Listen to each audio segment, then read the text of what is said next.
Nous lisons dans Apocalypse chapitre 2. Tusome kitabu cha Ufunuo sura ya pili.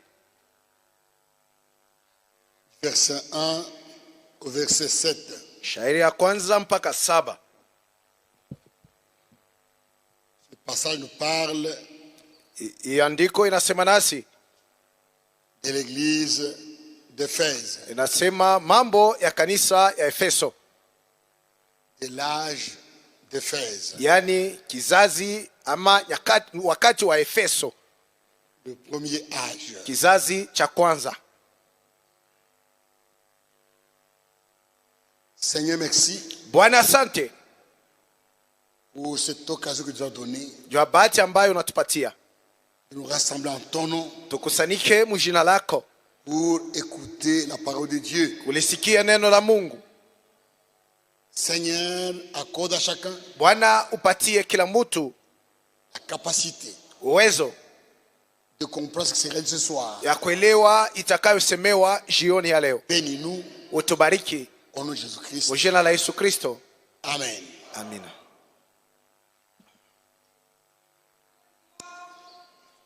Écrit à l'ange de l'église d'Éphèse. Kwa malaika wa kanisa la Efeso andika hivi: Voici ce que dit celui qui tient les 7 étoiles dans sa main droite. Tazama neno anayesema yeye anayeshika nyota 7 katika mkono wake wa kuume. Celui qui marche au milieu de cette chandelier d'or. Na ambaye anatembea katikati ya vinara 7 vya taa vya dhahabu.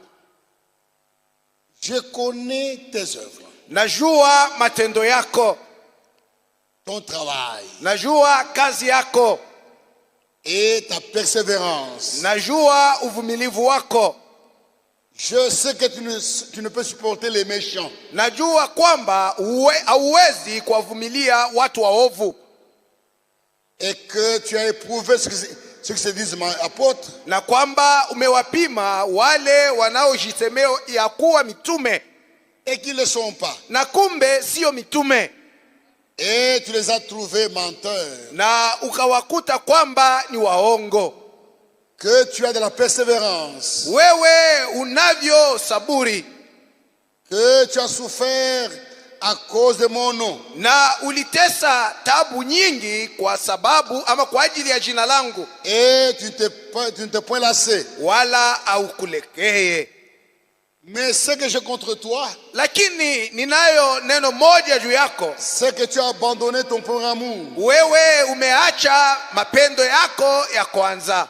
Souviens-toi donc d'où tu es tombé. Basi pakumbuke pale ulipoangukia, Repends-toi na utubu et pratique tes premières œuvres. na kufanya matendo yako yale ya kumwanzo. Sinon, je viendrai à toi Kama sivyo nitakuja kwako et j'ôterai ton chandelier de sa place. na kukiondoa kinara chako mahali pake. À moins que tu te repentes. Lakini utubu tu. Tu as pourtant ceci.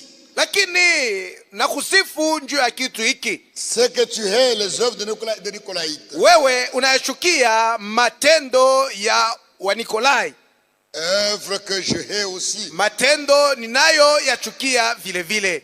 Que celui qui a des oreilles Basi aliye na masikio entende ce que l'Esprit dit aux églises. na asikie maneno yale Roho anavyoambia À makanisa. celui qui vaincra, Kwa yeye atakayeshinda je donnerai à manger de l'arbre de vie tampa haki ya kula matunda ya muti wa uzima qui est dans le paradis de Dieu. ulio ndani ya paradiso ya Mungu. Amen. Amina.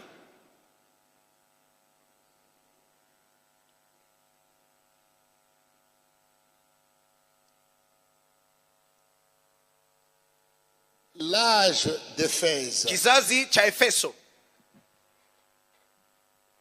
a commencé en 53 kilianza miaka 53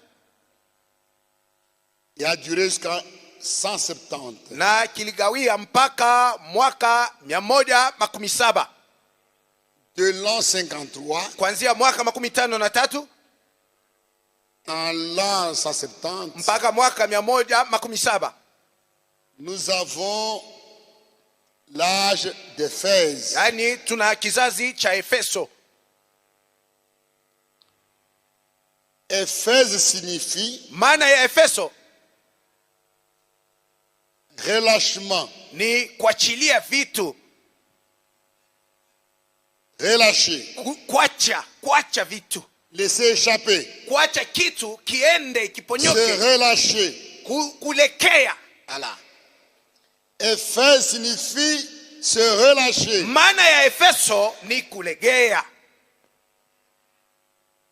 Ce que le Seigneur a remarqué dans cet âge, Neno ambalo Bwana liliona katika kizazi hicho, le Seigneur a remarqué dans cet âge Bwana aliona katika kizazi hicho cha Efeso, le relâchement dans la foi. watu walikuwa wanalekea katika imani. Et le messager de cet âge, Na mjumbe wa kizazi cha Efeso c'est Paul. ndiye Paulo,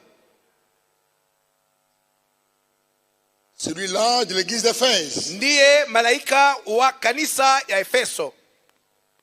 Paul. Paulo. Cet âge Hiki kizazi d'Éphèse cha Efeso est l'âge apostolique. ni kizazi cha kitume, cha mtume. C'est l'âge où ont vécu tous les apôtres. Ni kizazi ambacho mitume wote waliishi humo. C'est l'âge où l'église a commencé. Ndio kizazi ambamo kanisa ilipoanza. Il y avait beaucoup de prédicateurs Na mkizazi cha Efeso mulikuwa wahubiri wengi et beaucoup d'apôtres. na mitume walikuwa wengi. Il y avait des Pierre, Kulikuwa Petro, Jean, Yohane, Jacques, Yakobo, Jude. Yuda, Il y avait des Timothée, wa Timotheo, Tite, Tito, Jean. Yohane. Il y avait beaucoup de prédicateurs Wahubiri walikuwa ni wengi qui ont prêché pendant cette période. ambao walihubiri katika kizazi hiki.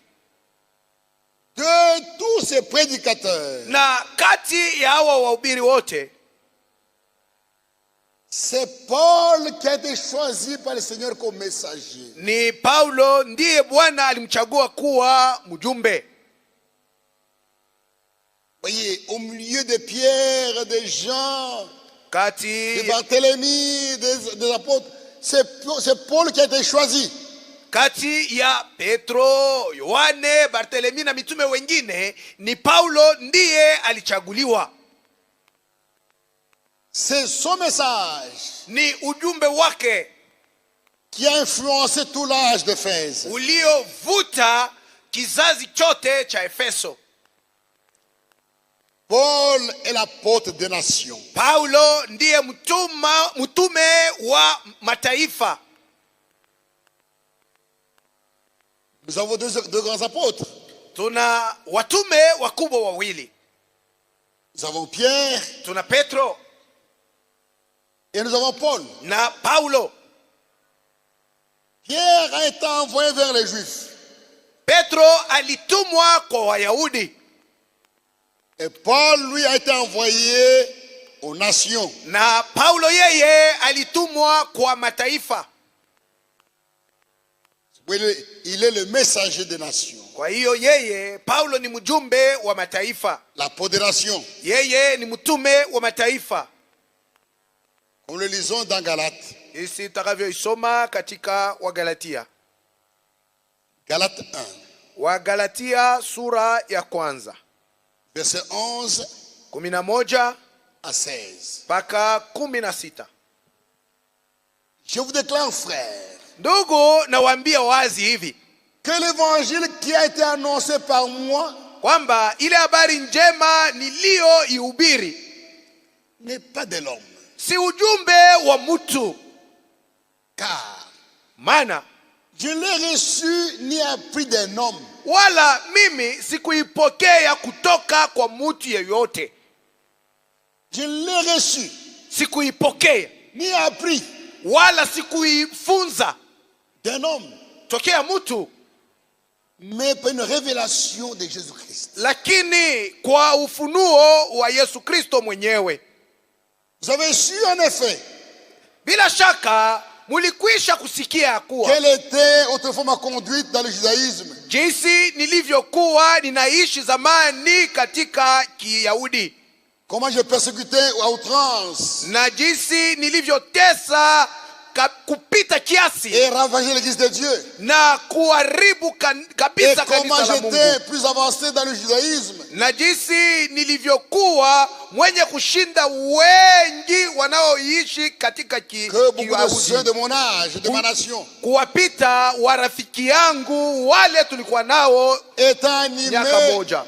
animé d'un zèle excessif Nami nilikuwa Pour na les bidii ya nguvu pour sana les traditions de mes pères. juu ya desturi ya baba zangu, Mais lorsqu'il a plu lakini wakati ilivyompendeza à celui qui m'avait mis à part yeye aliyeniweka pembeni dès le sein de ma mère tokea tumbo ya mama yangu, et qui m'a appelé par sa grâce na kwa neema yake aliniita de révéler en moi son fils amfunue mwanaye ndani mwangu, afin que je l'annonçasse parmi les païens. ili nipate kumhubiri katikati ya wapagano. Aussitôt je le consultais, ni la chair ni le sang. Mara moja mimi sikwenda kuuliza mutu. Tous les apôtres Mitume wote étaient enseignés par le Seigneur lui-même. walifundishwa na Bwana mwenyewe. Il les a enseignés jusqu'à sa mort. Bwana aliwafundisha mpaka na siku ile alikufa. Mais Paul Lakini Paulo yeye a été enseigné alifundishwa par le Seigneur ressuscité. na Bwana mwenye kufufuliwa. C'est un grand miracle. Ni mjiza mkuu. Paul n'a pas pris l'évangile Paulo hakujifunza injili auprès des apôtres. kwa mitume, Lui, il a reçu de Dieu lui-même. lakini alipokea injili tokea Sio Mungu mwenyewe. mwenyewe. C'est pourquoi il dit, Ni kwa hiyo anasema l'évangile que j'ai annoncé à vous les païens. injili ambayo niliwahubiri nyie wapagano Je n'ai pas reçu de l'homme. sikuipokea tokea mutu. Galates 2, Wa Galatia sura ya 2 verset 7 7 à 8. mpaka 8. Au contraire, Lakini voyant que l'évangile qui m'avait été confié, kiona ya kwamba ujumbe niliopewa, voyant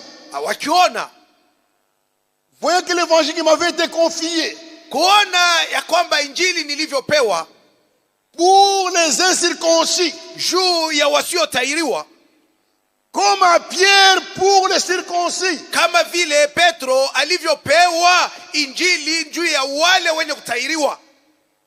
Comment on peut faire de Pierre un pape? Namna gani watu wanaweza kumfanya Petro kuwa papa? Pierre a été envoyé aux Juifs Petro yeye alitumwa kwa Wayahudi avec l'évangile. na injili, Et Paul a été envoyé aux nations. na Paulo yeye alitumwa kwa mataifa. C'est Paul qui nous a amené l'évangile, qui nous amène l'évangile. Ni Paulo aliyetuletea sisi wa mataifa injili. Car c'est lui qui a fait de Pierre l'apôtre des circoncis. Maana yule aliyemfanya Petro kuwa mtume wa wenye kutairiwa A aussi fait de moi l'apôtre des païens. ndiye aliyenifanya kuwa mtume wa watu wa mataifa. Pierre a été fait apôtre des circoncis. Petro alifanywa kuwa mtume wa wenye kutairiwa Wayahudi.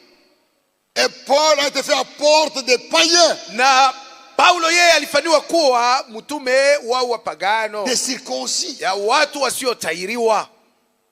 Et quand Pierre, Paul était le rencontré, Na wakati Paulo alienda kutana, il était rencontré les Juifs. wakati Paulo anaenda kutana na Wayahudi, les apôtres que Jésus avait laissés. yani mitume wale Yesu aliwaachaka. Il les a rencontrés. Alikutana nao, Il leur a parlé de son évangile. naye aliwahubiri kuwaonyesha injili yake. Les apôtres étaient assis. Na mitume waliketi, walikaa. Et Paul Na Paulo avait exposé aux apôtres Paulo alihubiri mitume la révélation qu'il avait reçue du Seigneur. ufunuo ambayo Bwana alimpatia, L'évangile, injili il a exposé. alihubiri. Il a parlé Anasema sur Jésus. juu ya Yesu, Il a parlé anasema sur sa divinité. kuhusu Il a Mungu parlé wake, sur le alisema baptême d'eau. kuhusu Il a batizo wa parlé maji, sur le baptême du Saint-Esprit. Il alisema a kuhusu parlé batizo sur wa tous Roho les points. Mtakatifu, alisema juu ya mambo mengi. À la fin, Kumwisho les apôtres ont dit, mitume wakasema c'est exactement haya la même kabisa chose kabisa, que nous avons reçu. maneno ambayo unayasema ndiyo yale yale sisi tuliyoyapokea. Ils ont reconnu cela, Walitambua que c'était le même évangile. ya kuwa ilikuwa ni injili ile ile. Éphésiens, Wa Efeso, Éphésiens 3. wa Efeso sura 3.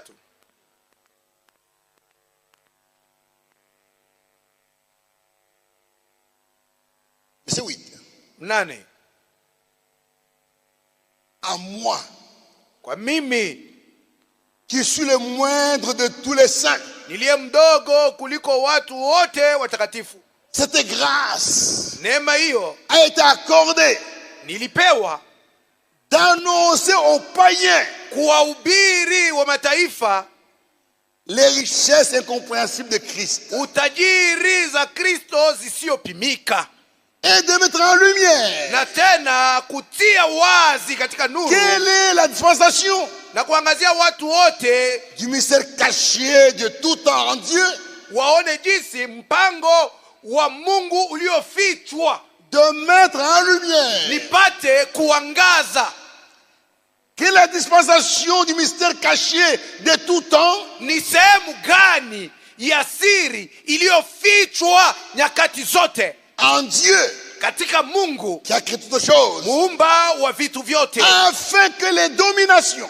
ili utawalo et les autorités na mamlaka dans les lieux célestes mbinguni connaissent aujourd'hui wapate kuitambua Par leo l'Église kwa njia ya kanisa la sagesse hekima infiniment variée de Dieu, ya Mungu iliyo ya namna nyingi, selon le dessein éternel kutokana na mpango za milele qu'il a mis à exécution ambayo aliitimiza par Jésus-Christ, kwa njia ya Yesu Kristo notre Seigneur. Bwana wetu. Paul est le messager Paulo ndiye mjumbe de la d'Éphèse. wa kizazi cha Efeso. C'est merveilleux. Nyama stajabu, Il a été envoyé aux nations. alitumwa kwa mataifa. Cet âge d'Éphèse Kizazi hicho cha Efeso est l'âge apostolique. ni kizazi cha mitume, C'est l'âge apostolique. ni kizazi cha kimitume. Dans cet âge, Katika kizazi hiki tous les conseils de Dieu shauri yote ya Mungu étaient annoncés. ilitangazwa. Dans cet âge, Katika kizazi cha Efeso tous les conseils de Dieu shauri yote ya Mungu étaient annoncés à l'église. ilitangazwa kwa kanisa. Frère, Ni kweli,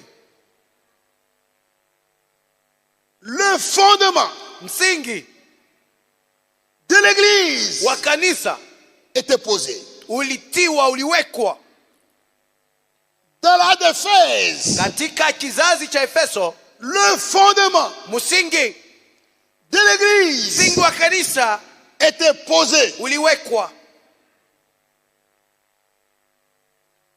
Tout ce qu'on devait connaître, Yote ambayo tulipashwa kujua, tout ce qu'on devait enseigner maneno yote ambayo yalipashwa kufundishwa dans l'église kanisani était déterminé. yaliamuriwa.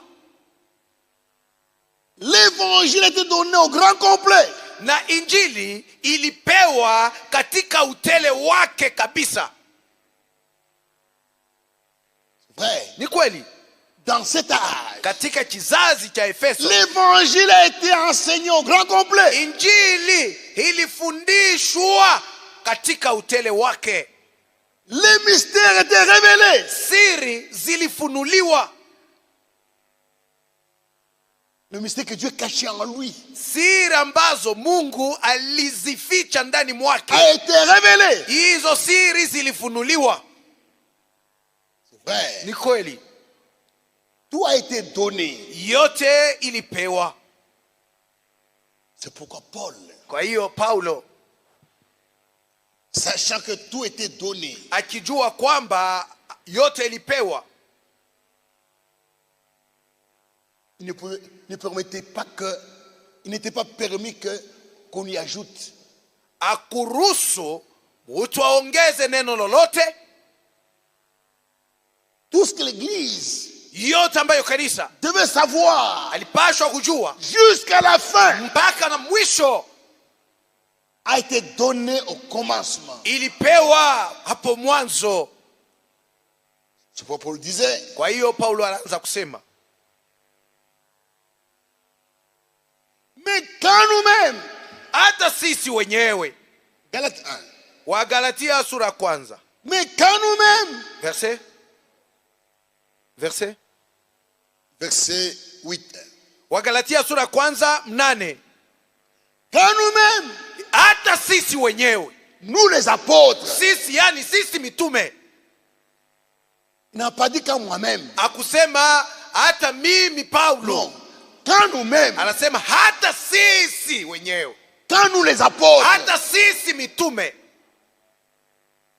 quand un ange du ciel hata malaika wa mbinguni annoncerait atakayetangaza un autre évangile injili ingine que celui ila ile que nous vous avons prêché, tuliowahubiri nyie, qu'il soit anathème. alahaniwe. L'évangile apporté par les apôtres Injili ambayo mitume walihubiri était l'absolu. ilikuwa ndiyo tegemeo, Rien à corriger, hakuna kitu cha kunyoosha, rien à ajouter, hakuna kitu cha kuongeza, rien à retrancher. hamna kitu cha kuondoa. Tout était complet. Vyote vilienea. Les apôtres avaient tout donné. Mitume walitoa yote kabisa. Et Paul dit, Na Paulo anasema même nous les apôtres, hata kama sisi mitume, nous les apôtres, sisi mitume, qui avons prêché l'évangile, sisi tulioihubiri si nous injili, venons après, tukija baadaye changer, kubadilisha, apporter autre chose, kuwatwalia nous ninyi sommes maneno maudits. mengine, tulahaniwe. Tous les conseils étaient donnés. Shauri yote ilipewa, ilitolewa. Toutes les doctrines fondamentales. Mafundisho yote ya msingi, Toutes les doctrines fondamentales mafundisho yote ya msingi de l'Église ya kanisa étaient établies iliwekwa. sur la divinité. Mafundisho ya msingi kuhusu Mungu Tout a été dit. yote ilisemewa, Sur la divinité de Jésus-Christ. hata juu ya umungu wa Yesu Kristo Tout a été expliqué. yote Tout a été ilifasiriwa, révélé. yote ilifunuliwa. Sur le baptême. Kuhusu ubatizo Tout a été donné. yote ilitolewa.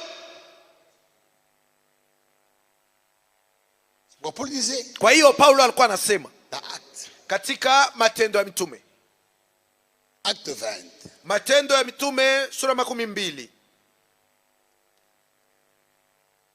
Acte 20. Matendo ya Mitume sura 12. Il avait invité à une réunion Alialikwa mkutano moja, tous les anciens des environs. aliwalika wazee wote wa kando kando kumkutano, Et ils sont venus à Éphèse. na hawa wazee wa Efeso, Et il leur dit ceci. na akawaambia maneno haya. C'est 17. 17. Cependant de Milet, Kutoka Mileto, Paul a envoyé chercher à Éphèse les anciens de l'église. Paulo alituma ujumbe kwa wazee wa Efeso wakutane naye. 26. 26. C'est pourquoi Kwa hiyo je vous déclare aujourd'hui leo hii nawaambia hivi que je suis pur du sang de vous tous. ya kwamba mimi sina na damu hata ya mmoja wenu mikononi mwangu. Car Kwa sababu je vous ai annoncé tout le conseil de Dieu. niliwatangazia nyie shauri lote la Mungu Sans rien cacher. bila kuficha hata kitu kimoja. Tout le conseil de Dieu Shauri lote ya Mungu était donné. ilitolewa, ilihubiriwa. Rien n'a été caché. Hakuna hata kitu ambacho Il n'y a rien à ajouter. hamna cha kuongeza. Tout était donné. Yote ilitolewa. Et l'église, Na kanisa du commencement, ya kumwanzo dans ses prédications, katika mahubiri yake, dans ses enseignements, katika mafundisho yake, l'église des apôtres kanisa ya mitume était fondée, ilijengwa, avait une fondation. ilikaa juu ya msingi iliyokuwa, Elle était fondée ilikaa juu ya msingi sur les prophètes yenye kuwa manabii et les apôtres. na mitume Éphésiens. wa Efeso.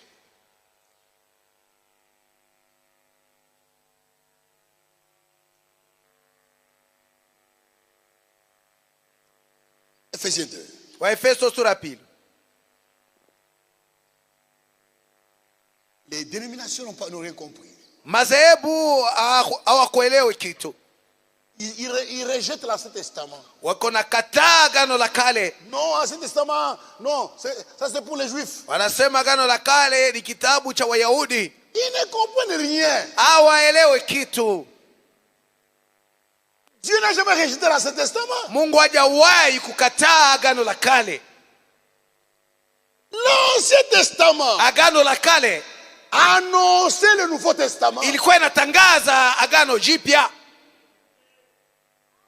Les prophètes Manabii parlaient des choses qui arriveraient dans le Nouveau Testament. walikuwa nasema maneno yatakayotokea katika Agano Jipya. C'est vrai. Ni kweli.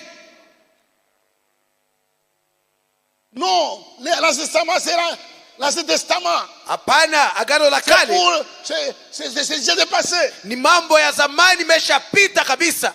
Quand j'ai commencé à prêcher, Wakati nilipoanza kuhubiri, j'étais pentecôtiste. nilikuwa Pentekotiste.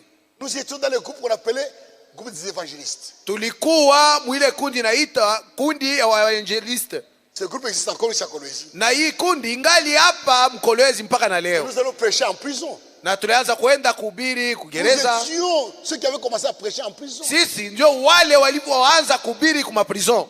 Dans un groupe qu'on appelait, dans notre groupe on appelait groupe des évangélistes. Na ile kundi yetu ilikuwa naitwa groupe des évangélistes.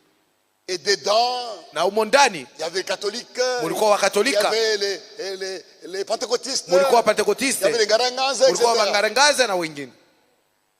Et quand on était là, Na wakati tulikuwa mule, nous disions, tulikuwa nasema hivi: nous sommes des évangélistes. sisi ni wapashaji wa habari njema. Nous prêchons les 4 évangiles. Tuko na hubiri mpaka ile injili 4. Quand on essayait de vous aborder, vous lisiez l'Ancien Testament. Na wakati tulikuwa napima Vitu vya zamani. kupima tu kufungua kitabu cha Agano la Kale, kwa nasema ce sont anciennes choses. On ne voulait pas. Hatukutaki kufungua. Or l'église, Ijapokuwa kanisa, comment pouvons enseigner l'évangile sans l'Ancien Testament? namna gani mnaweza kufundisha injili bila Agano la Kale? Comment tu peux prêcher l'évangile sans l'Ancien Testament? Namna gani utaweza kuhubiri injili bila Agano la Kale? Quand Jésus prêchait, Wakati Yesu alikuwa il avait quel anahubiri, livre en main? alikuwa na kitabu gani mikononi mwake? Quand Jésus dit la parole de Dieu, Wakati Yesu alikuwa anasema neno la Mungu, c'était quel livre? sasa alikuwa nasema juu ya kitabu C'était gani? l'Ancien Testament. Ilikuwa ni Agano la Kale. quand les apôtres prêchaient, wakati mitume walianza et kuhubiri, qu'ils disaient que les Écritures disent, na wakati walikuwa wanasema maandiko C'était yanasema, quelle maandiko écriture? yanasema, basi walikuwa wanasemea maandiko gani? c'était l'Ancien Testament. Alikuwa ni maandiko ya Agano la Kale. C'est vrai. Ni kweli. Ephésiens 2. Waefeso sura ya pili. Ephésiens 2. Waefeso sura ya pili. Verset 20. 12.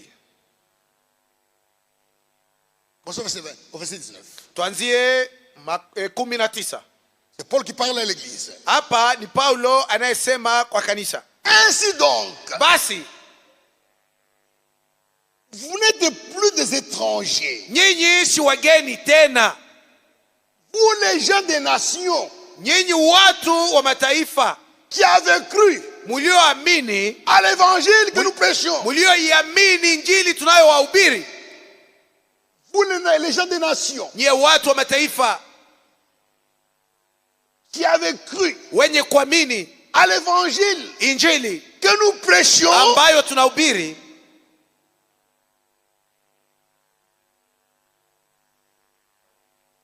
Vous n'êtes plus des étrangers. nyinyi si wageni tena, Ni des gens du dehors. wala si watu wa nje. Vous étiez dehors. Mulikuwa nje zamani, Comme païens. sawa wapagano. Vous étiez en dehors des alliances. Mulikuwa nje ya magano, Vous étiez loin de Dieu. mulikuwa mbali na Mungu.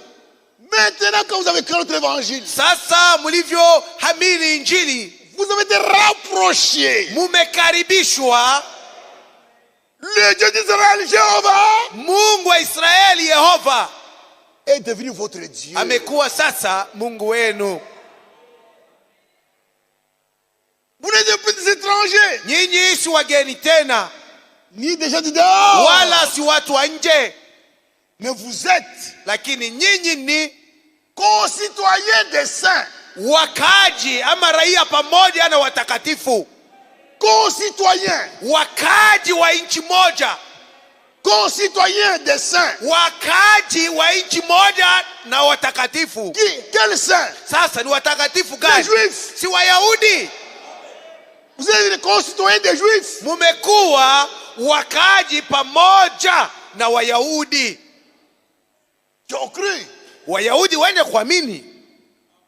Vous êtes maintenant devenus les gens de la maison de Dieu. Hapo mumekuwa sasa watu wa nyumba ya Mungu. Vous avez été édifiés. Na mulijengwa. Vous, église, Nyie kanisa, vous avez été édifiés mumekwisha jengwa sur le fondement juu ya msingi des prophètes, wa mitume des apôtres na manabii. et des prophètes. Muliwekwa juu ya msingi ya mitume na manabii. Vous avez été édifiés. Mulijengwa. Vous, l'église des nations, Nyie kanisa la mataifa, vous avez été édifiés mumejengwa sur le fondement juu ya msingi des apôtres uliowekwa na mitume et des prophètes. na manabii.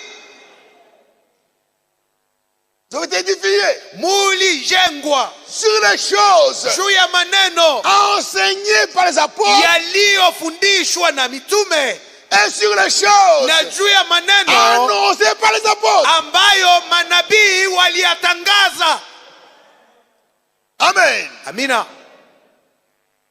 L'église est bâtie Kanisa imejengwa sur les choses juu ya maneno annoncées par les yaliyotangazwa prophètes, na manabii, Ancien Testament, yani Agano la Kale, et sur les choses na juu ya maneno enseignées par les yaliyofundishwa apôtres na au mitume, Testament. yani Agano Jipya. Jésus-Christ Na Yesu Kristo lui-même mwenyewe étant la pierre angulaire. ndiye jiwe kuu la msingi la pembeni. Jésus-Christ Yesu Kristo est la pierre angulaire, ndiye jiwe kuu la msingi, la pierre principale. jiwe kuu la jengo. C'est Jésus-Christ. Ni Yesu Kristo C'est lui ndiye yeye C'est de lui. Tokea yeye C'est de lui. ni kutokea yeye, Non. kutokea kwake. Attendez. C'est de lui que les prophètes parlaient. Na manabii walikuwa nasema mambo yake. Les prophètes Manabii parlaient de Jésus. walikuwa nasema mambo ya Yesu. Amen. Amina. Les prophètes Manabii parlaient de Jésus. walikuwa nasema mambo yanayomhusu Yesu. Quand Moïse a écrit, Wakati Musa au alivyoandika, commencement, yani hapo Dieu mwanzo créa Mungu le ciel et la aliziumba terre. mbingu na nchi. Jean Yohane vient le dire, anakuja naye au kusema hapo commencement mwanzo était la parole. alikuwa neno, Et la parole na neno était avec Dieu. alikuwa pamoja na Et la Mungu, parole na neno était Dieu. alikuwa Et la Mungu, parole na neno était chair. alifanyika kuwa mwili. Amen. Amina. Celui qui a créé les cieux, Mwenye kuziumba mbingu, celui qui a créé les cieux, mwenye kuumba mbingu c'est lui. ni yeye ule Celui qui a créé les cieux, ule aliumba mbingu, et celui qui nous a sauvés, na ule c'est la même alitokoa personne. ni mtu mmoja. Il a créé Aliumba et il est devenu un homme pour nous sauver. na jua kutokoa alifanyika kuwa mtu. C'est pourquoi Pierre disait ceci. Kwa hiyo Petro anaanza kusema hivi Quand il écrivait à l'église wakati aliandikia kanisa. de Saint-Pierre, Petro wa pili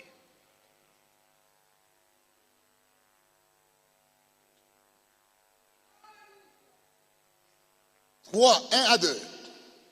Petro wa pili sura ya 3 mstari wa Voici kwanza. déjà bien aimé Wapenzi wangu, tazameni la seconde lettre que je vous écris. tayari hii ndiyo barua ya pili Dans l'une et dans ninayowaandikia. l'autre. Katika barua hizo zote mbili, Dans l'une et dans l'autre, katika mabarua ya yote je mawili, cherche à éveiller par des avertissements na natafuta kulamusha kwa kuwakalamusha votre intelligence, akili yenu yenye kuwa safi, afin que kusudi vous vous souveniez mukumbuke des choses mambo annoncées d'avance yaliyotangazwa zamani par ces prophètes. na manabii watakatifu. N'oubliez pas l'Ancien Testament. Musisahau agano la kale, Ne les méprisez pas. musizarau agano la kale. C'est vrai. Ni kweli. Pierre dit à l'église, Petro anaambia kanisa, ne méprisez pas l'Ancien Testament. musizarau agano la kale, Vous devez vous souvenir mupate des kukumbuka, choses muyakumbuke maneno annoncées yaliyotangazwa par les na prophètes. manabii. Paul, pour parler de la nouvelle alliance, juu ya kusema kuhusu agano jipya, il s'est référé à Jérémie. Paulo alikuwa anarudilia kwa kitabu cha Jérémie Yeremia. 31. Yeremia sura 31. C'est Jérémie qui avait fait de renaissance. Ni Yeremia alivyosema kuhusu kuzaliwa upya. Quand Jésus parlait de la nouvelle naissance, Wakati Yesu alikuwa anasema juu ya kuzaliwa il mara s'est ya référé pili, à Ézéchiel. alikuwa na rudia kwa masemo ya Je vous Ezekieli donnerai un cœur nouveau. iliyosema tawapatia Esprit moyo nouveau. mpya, roho mpya. Frère, Ndugu, l'église kanisa était bâtie ilijengwa sur le fondement juu ya msingi des choses ya maneno annoncées par les prophètes yaliyotangazwa na manabii et enseignées par les apôtres. na maneno yale mitume waliyafundisha. C'est vrai. Ni kweli. C'est pourquoi il disait, Kwa hiyo alikuwa anasema, deuxième Pierre, Petro wa pili,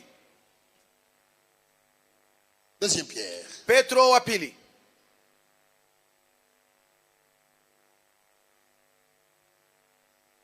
il disait à l'église, Petro alikuwa anaambia kanisa hivi, et nous tenons d'autant plus certaines nasi tuwashika na uhakika wote la part prophétique. neno la unabii. Il dit nous tenons. Anasema twalishika D'autant plus certaine. kabisa na uhakika. Deuxième Pierre 1,19. Petro wa kwanza sura ya kwanza shairi 19.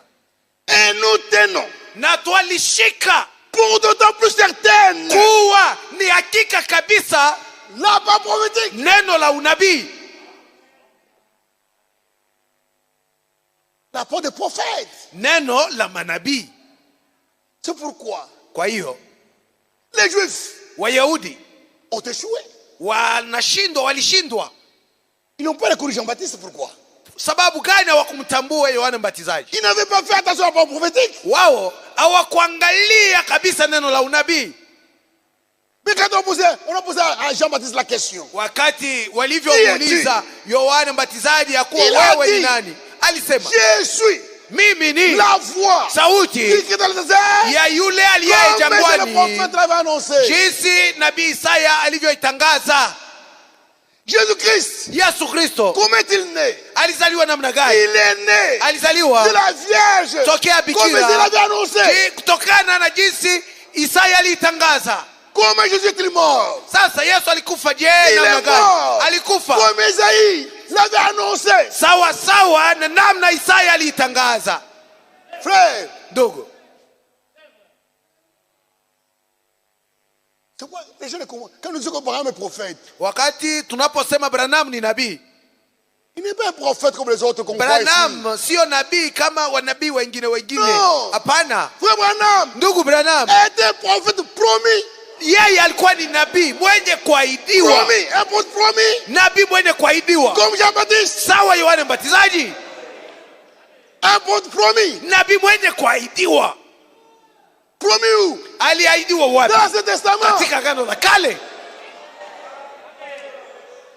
Voilà pourquoi Kwa hiyo nous sommes réellement sisi kweli l'église de Dieu. ni kanisa la Mungu, Comme l'église au commencement, sawa kanisa hapo mwanzo au temps des apôtres, wakati wa mitume, nous aussi, nasi vile à la vile fin des temps, kumwisho wa nous nyakati sommes bâtis sur le tumejengwa fondement juu ya msingi des prophètes wa et manabii des apôtres. na mitume. Quand nous leur disons que Malachie 4 est accompli, Wakati tunapoambia kuwa Malaki 4 imekwisha timizwa, vitu ya zamani. ce sont des anciennes choses. Mais Pierre a dit, je veux que Lakini vous vous souveniez, Petro anasema nataka mkumbuke, n'oubliez pas les choses annoncées par les prophètes. msisahau maneno manabii walitangaza. Esaïe Isaya a parlé du millénium. alisema juu ya utawala wa miaka 1000. C'est vrai. Ni kweli. 1 Corinthiens 3. Wa Korinto wa kwanza sura 3. Le fondement a été posé. Msingi ulitiwa. On ne doit pas changer les choses. Tusibadilishe maneno, Nous devons vitu. revenir au fondement. Turudirie kwenye msingi. Nous rentrons au fondement. Turudie kwenye msingi. Quand Paul parlait de la soumission de la femme, Wakati Paulo alikuwa anasema, quand Paul wakati Paulo parlait de la soumission de la femme, alikuwa anasema, il dit anasema hivi. que les femmes sont soumises. Wakati alikuwa anasema njoo utifu wa wanawake, alikuwa anasema Alors Marie, wabibi wenye comme le dit kolewa, la loi, wabibi wenye kolewa, wanawake wenye kolewa wawatii waume wao jinsi dit la sheria loi. anasema. quelle loi? Ni sheria Dans gani? Genèse, Katika Mwanzo Dieu a dit à la femme, Mungu alimwambia mwanamke, tes désirs, kutaka porte votre kwako mari, kutamwelekea mume et wako, il dominera sur naye toi. atakutawala. Oh, vitu ya zamani. Oh, ce sont des anciennes choses. La parole de Dieu ne vieillit pas. Neno la Mungu alizeki. La parole de Dieu Neno la Mungu demeure éternellement. linadumu milele. 1 Corinthiens 3. Wa Korinto wa kwanza sura 3. 10 à 11. 10 mpaka 11. Commençons au verset 9. Tuanzie mstari wa 9. Car Maana Nous sommes ouvriers avec Dieu. Sisi ni wafanyakazi pamoja na Mungu. Vous êtes le champ de Dieu. Na ninyi ni shamba lake Mungu. L'édifice de Dieu. Ninyi ni jengo la Mungu. Sur la grâce Kutokana na neema qui m'a été donnée. kwa msaada wa neema niliyopewa na Mungu. Sur la grâce Kutokana qui m'a été donnée. na neema niliyopewa, J'ai posé le fondement mimi niliweka msingi. comme un sage architecte. Msingi kama mjengaji ama mtunga mapu mwenye Et hekima. un autre bâti dessus. Na mtu mwingine amejenga juu ya msingi huu. Mais que chacun prenne garde Basi kila mtu awe na angalisho à la manière dont il bâtit dessus. jinsi anavyojenga juu ya Car msingi. personne Kwa maana hakuna mtu ne peut poser awezaye un kuweka autre fondement msingi mwingine que ce qui a été posé, ila ule uliwekwa, savoir Jésus-Christ. yani kumjua Kristo. La parole. Neno. Père, Ndugu, le fondement msingi de la prédication de l'évangile a été annoncé. msingi wa injili ulitangazwa.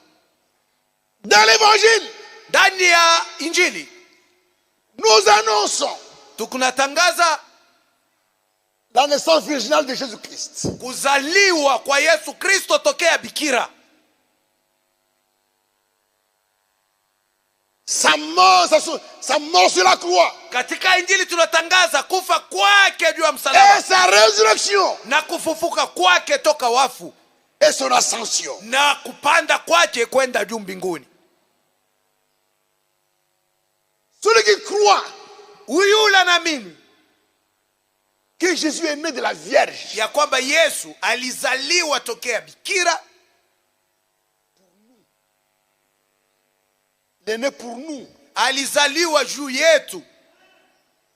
Par sa mort, Kwa kufa kwake, en mourant, wakati alipokufa Jésus-Christ Yesu Kristo a pris sur nous nos péchés alibeba juu yetu, juu yake zambi zetu, et a amené cela à la croix. na akapeleka zambi zetu msalabani. À la croix, Na huko msalabani le prix bei de rachat ya ukombozi a été payé. ililipwa. C'est vrai. Ni kweli, Tout le fondement a été posé. msingi wote uliwekwa, De la prédication de l'évangile. msingi wa uwezo wa injili. Et quand l'évangile est prêché, Na wakati injili imehubiriwa, quand l'évangile est prêché, wakati injili imehubiriwa, celui qui croit cela, yule anaamini injili, il croit à l'évangile, yule anaamini injili, doit passer par le baptême d'eau basi abatizwe katika maji au nom mujina Jésus-Christ. la Yesu Kristo. Après le baptême d'eau, Kisha yeye kubatizwa katika il doit maji, expérimenter aonje le baptême du ubatizo Saint-Esprit. wa Roho Mtakatifu. Le baptême d'eau Ubatizo ndani ya maji et le baptême du Saint-Esprit na ubatizo wa Roho vont Mtakatifu ensemble. vinatembea Ne les pamoja, séparez pas. musivitenge. Après le baptême d'eau, Kisha kubatizwa katika maji, on doit expérimenter le baptême du Saint-Esprit. lazima uonje On doit kubatizwa pas kwa Roho attendre. Mtakatifu. Usongoje. Le fondement est posé Msingi uliwekwa, sur le baptême d'eau. msingi juu ya ubatizo wa maji Parce que c'est le baptême du Saint-Esprit. na ubatizo wa Roho Mtakatifu. Et les expériences chrétiennes. Na maonjo ya Kikristo, Celui qui croit yule anaamini, à l'évangile anaamini injili, doit faire l'expérience du salut. aonje wokovu. Quand il croit, Wakati anapoamini, il expérimente le pardon des péchés. ataonja usamehe wa dhambi zake, Il est pardonné. amesamehewa. Et le pardon na usamehe est suivi de la justification. utafuata na kuhesabiwa haki. Et quand tu fais cette expérience, Wakati unapofanya maonjo haya, de la repentance, onjo ya tu es kutubu, pardonné, utasamewa et tu es justifié, na unahesabiwa haki, et Dieu fait descendre en toi la paix. Sasa Mungu atashusha ndani mwako salama. Les sentiments de condamnation sont enlevés. Ile nia ya kujihukumu Tu as imeondolewa, la paix avec Dieu. lakini pale umekuwa na Amen. salama na Mungu. Tu peux te rappeler tes anciens péchés Unaweza kukumbuka dhambi zako za kale parce que tu as la kwa mémoire. sababu kuna Tu kumbukumbu. peux te rappeler de cela, Unaweza kumbuka mais dhambi en za te rappelant zamani, de cela, tu ne sens pas en toi la condamnation. lakini hata unakumbuka vile Hallelujah. hautashikia hukumu ndani mwako. C'est pardonné. Ni yenye kusamehewa, Tu as la paix avec Dieu. uko na salama na Mungu. Amen. Amina. Si quelqu'un, tu ne peux pas te repentir, tu ne peux pas te repentir Hawezi kutubu et demander à Dieu pardon kumomba Mungu usamehe sur les mêmes péchés juu ya dhambi moja moja toutes les années, kila chaque mwaka jour, kila tous les siku. années. Hapana. Tu avais péché en 1970, Ulifanyaka dhambi mu miaka 17 tu continues à 70 ans, tu continues à pécher, tu ne te répands encore. Tu ne répands pas. mpaka na leo, baada ya miaka Nous sommes en 2021. unaendelea pa kutubu. Oh Seigneur, Oh, en 1970 j'avais fait Bwana, ceci. mwaka 1917 nilifanyaka mambo Tu n'as fulani. pas cru. Haujaamini, Tu n'as pas cru. haujaamini bado. Ta repentance n'a pas été sincère. Toba yako haikukuwa ya moyo Ah, wazi. Dieu te pardonne. Wakati unaposamewa na Mungu, Il te justifie. Mungu atakuhesabia haki Elle te donne la paix. na atakupatia salama Biblia moyoni. Biblia inasema Le châtiment.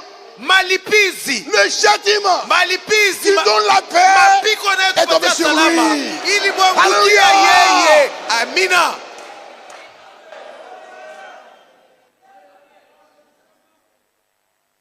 Tu es justifié.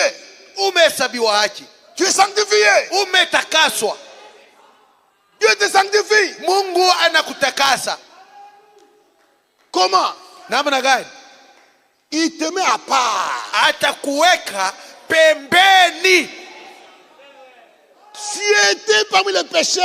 Wewe ulikuwa zamani kati ya watenda dhambi, Il vient te prendre. sasa anakuwa kukubeba, Il te met en dehors. anakutenga, yani anakuwa Hallelujah. mbali na wafanya dhambi. Mais toi, Lakini wewe tu continues toujours avec les mêmes amis, unaendelea mpaka kuishi na wale warafiki wa le moja même moja groupe. na ile kundi moja moja alikuwa nayo. Non. Hapana. Quand Dieu t'appelle, Wakati unapoitwa na Mungu, pardonne. wakati unaposamewa na Mungu, unapohesabiwa haki na il te Mungu, sépare. Mungu atakutenga, Tu deviens être à part. unakuwa mtu palwake.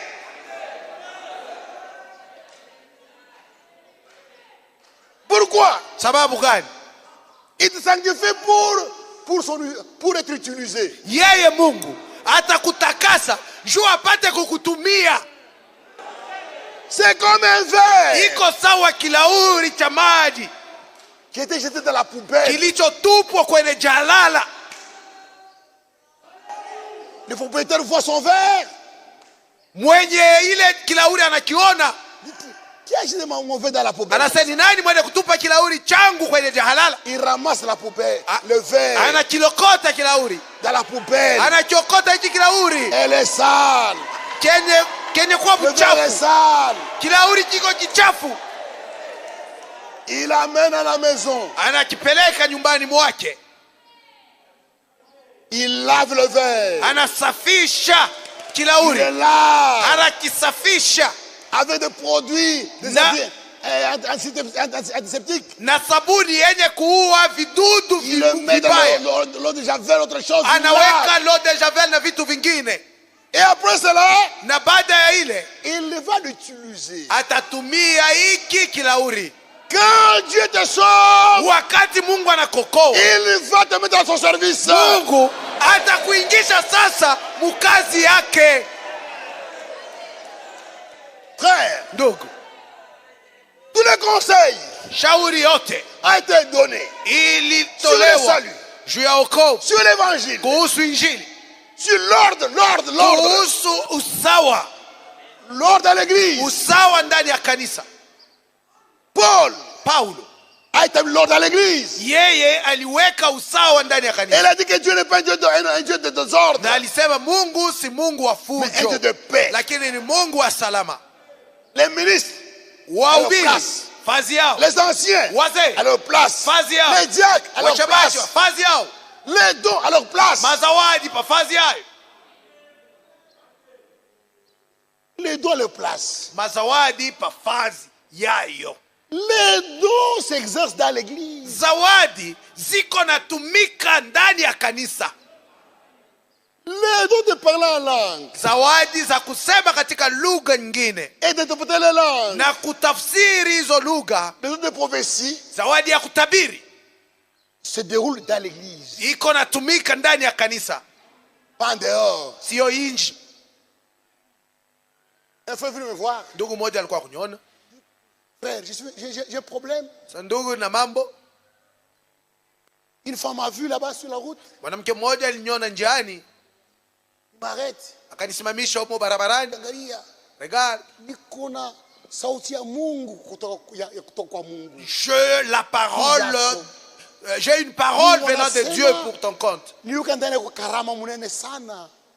Niweka ndani ya karama J'ai mis en toi un don, un talent ya kutumikia Mungu. pour servir Dieu. Napaswa kufanya hivi Maintenant, tu dois faire comme ça. sur la route. Njiani, Sur la route. njiani. Mais qu'est-ce que la Bible? Biblia inasema nini? La prophétie édifie l'église. Kutabiri kuko na jenga kanisa. Maintenant tu es seul. Sasa uko peke yako. Qui va juger? Ni nani ataamua? Qui va discerner? Ni nani hatatambua? N'écoutez pas ces gens-là. Musiwasikie wale watu. Oh, Nduku, niko na sauti ya Mungu kwako. Oh, j'ai une parole de Kanisa. Dieu pour toi. Allons à l'église. Oh, dada, Ma soeur, niko na sauti ya Mungu kwako. Mungu anasema. Dieu m'a envoyé ikala avec kimya, une parole à ikala te dire. kimya. Mubalabala. En cours de route. Mubalabala. En route. C'est écrit où? Imeandikwa wapi basi? L'ordre. Usawa. L'ordre. Usawa. Dans l'église. Kanisani. L'ordre. Usawa. Dans les dons. Katika makarama za wadi. Alléluia. Amina. Tout le conseil était donné. Shauri yote ilileta. Tout le Ililetwa. conseil était donné. Shauri yote ilitolewa. L'ordre Usawa. dans la famille. Ujamaa. Le mari Mume est le chef. ndio shefu. C'est l'ordre. Ni usawa. Femme, Bibi. soyez soumise à vos maris. Bibi. À toutes choses. C'est Umutume l'ordre. wako katika mambo yote. Enfant, obéissez à vos parents. Muwatie C'est wazazi l'ordre. wenu ni mzuri. Rien n'a été oublié. Hakuna kitu ambacho kilisaulika. Même l'habillement. Hata namna ya kuvaa. Même l'habillement. Hata kuvaa kwa mavazi. Frère. Ndogo. Oh non, moi, tu as zamani. Il y a vraiment de vieilles choses. Quand Abraham a dit Wakati Ibrahimu alisema que l'homme s'habille comme un homme mwanamume avae sawa mwanamume et la femme s'habille comme une femme, na mwanamke kuvaa sawa il mwanamke, est allé dans Deutéronome yeye alienda kwenye Kumbukumbu la Torati où Dieu a dit ambapo Mungu alisema que la femme ne se bat. Une femme qui s'habille comme un homme, c'est une abomination. alienda kwenye kile kitabu cha Kumbukumbu kinachosema mwanamke akivae kama mwanaume ni machukizo. Tout a été donné Yote ilitolewa sur la chevelure, juu ya nywele, sur l'habillement, kuhusu namna ya kuvaa, sur le mariage, mundoa, dans la famille. jamaa. Tous les conseils de Dieu Shauri yote ya Mungu a été donné ilitolewa. dans l'église primitive, Kanisa ya kwanza ya dans mwanzo, l'église d'Éphèse. kanisa ya Tout a Efeso, été donné, tout. yote ilitolewa. Même sur le mariage. Hata juu ya ndoa, Même sur le mariage. hata juu ya ndoa Paul a mis de l'ordre. Paulo alitia usawa Que chaque homme kila mume et sa femme. awe Et que na et chaque bibi femme yake, et son mari. na kila Ça, c'est mwanamke, l'ordre. kila bibi awe na mume wake. Tu peux crier. Tu Unaweza peux bonsoir. Oh la polygamie. Oh la asubuhi mpaka polygamie. usiku. Nous n'écouterons pas. Okoa wa bibi wengi hatutakusikia. Paul, Paulo le messager, mjumbe au commencement, Kumwanzo, a mis l'ordre dans le mariage. aliweka Et il a usawa dit mundoa. que chaque homme et sa femme, Alisema et chaque femme et son mari. kila bwana awe na mke wake, bibi yake, na kila bibi awe na bwana yake. Ni usawa. Que Dieu vous bénisse. Mungu awabariki. C'est ça. Ndio L'église du commencement. kanisa ya kumwanzo. Vous voyez comment nous avons été ramenés à cette église-là. Naona namna gani sisi tulirudishwa kwenye hiyo kanisa. Est venu ramener à cette église-là. Ndugu Branham alikuja kuturudisha kwa kanisa hiyo ya kumwanzo.